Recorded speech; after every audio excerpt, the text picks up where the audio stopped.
In this video, I'm going to discuss the measurement that most of the world should be using to pick their mate, but I'm going to focus on women. Women have let me down. I did a study of 10,000 women using dating sites and social media sites such as Facebook and MySpace and the dating sites I use, Date Hookup, OkCupid, Plenty of Fish. And I contacted 10,000 women. And I estimate about 400 or 500 women have the excuse of having full inboxes that they never got back to me. So really you could argue it's 9,500 women or so. But give me a break. Oh, they were all attractive also. Anyway, so obviously this is about mind, body, and soul. For those of you who don't know what I mean by mind, I mean consciousness, perception, thinking, judgment, and memory. Body, I mean health, shape, and you work on it with yoga, martial arts, sports, etc. And soul, I mean your immortal soul, your spiritual practice, your connection to your soul and spirit. So for Muslim women, they're taught that you should choose a man by their piety and character. And piety means, your religious obedience, if you're a devout Muslim, etc. And with Christians, I would like to draw your attention to Matthew 19:24. Again, I tell you, it is easier for a camel to go through the eye of a needle than for someone who is rich to enter the kingdom of God. Now, it doesn't take a genius to tell you that people who are rich are more likely to be sinners, more likely to be indifferent and not care for the least of the brethren, Jesus' brethren. So, whether you're a Hindu, a Buddhist, a Christian, a Jew, or a Muslim, which is the majority of the world, you should be judging people on their piety, their character. But to put it simply, you should judge them on their mind, body, and soul. When you consider that, someone such as myself, who is the top martial artist in California, and that right now is a fact that cannot be debated. I have for a year offered as much as $3,000 for anyone who could beat me at sparring, and not a single one has managed to do it. It took a refined mind to make over 3,000 videos about politics and never lose a debate about politics ever since about 2008 when I started debating politics on YouTube. And of course, I never lost a serious debate on it going back probably about 20 years, but it just focused on that for now.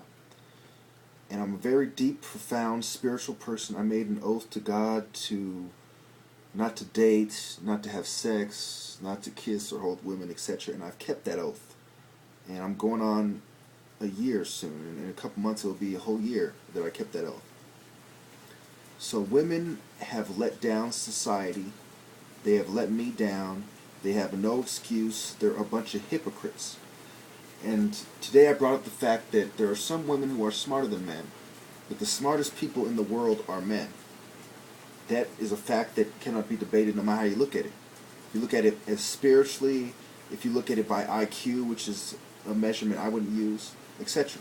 But I would also like to stress the point that nobody is smart. Nobody. So, then again I ask you, how come out of 10,000 women, only 2 women were willing to consider a date with me, and both of those women were mixed black, which is what I am. And it's not like I targeted only mixed black women. I targeted women of every race, Hispanic, white, Asian, black, mixed, you name it. There's no excuse. No excuse at all. Women need to submit to man because they have failed to follow God, even when they call themselves religious, as the majority of the world has.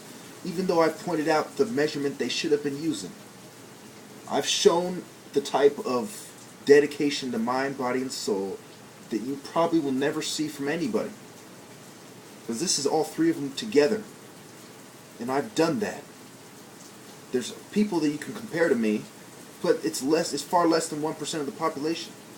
And more than 1% of women are attractive women. So what is going on here? And even if you argue that only 100 out of that 10,000 should have responded to me and been open to it, no, no, no, no. The vast majority of them were on dating sites. They were looking for somebody, and they chose to not choose me. Even though I've been asked by modeling agencies and told by countless beautiful women in the past that I'm a handsome guy, it didn't matter that I was handsome. It didn't matter that on my profile it said I was a software engineer, obviously a smart guy. It didn't matter that I listed my hobbies as religious adherence and martial arts and etc., etc. It didn't matter about my mind, body, and soul. They were too hung up on the fact that I was black. They were too out of touch, and the majority of their problem was they were materialistic, they were worldly, and they lacked insight and judgment. So perhaps women should not have been given the right to vote. Perhaps they should only attend to matters of the household. That's what the study has shown me. You could argue that, well, maybe you shouldn't look on dating sites for women. Or maybe dating sites are women who aren't really women. No, they were real people. And they have no excuse. None.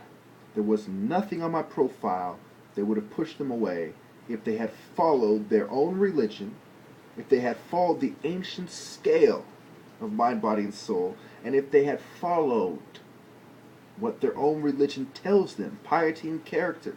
Mathew 19:24. I'll say it again. Just like it says in here, it says, again I tell you. That's how the quote starts. It's like, I can't tell you dumb, airhead, materialistic sluts enough. Again I tell you. It is easier for a camel to go through the eye of a needle than for someone who is rich to enter the kingdom of God. So what excuse do you have, Christian women? None.